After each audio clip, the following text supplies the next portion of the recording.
How to check if you have a second-hand iPhone battery.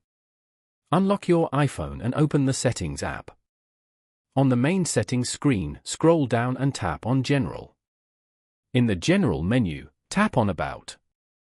On the About page, scroll to find the Parts and Service History section.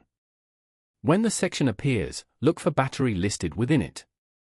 Read the status shown next to battery to identify how the device recognizes it.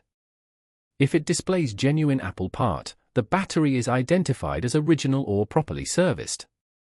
If it displays unknown part or a service indicator, the battery has likely been replaced or is not verified as genuine. It also shows service when your battery health percentage drops below a certain level. Use the wording shown here to confirm whether the battery is second-hand or uncertified.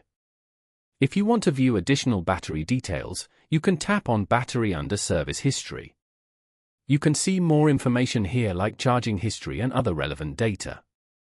You can also tap on Battery Health and Charging to view your battery percentage and other details. Following these steps, you can easily check if you have a second-hand iPhone battery.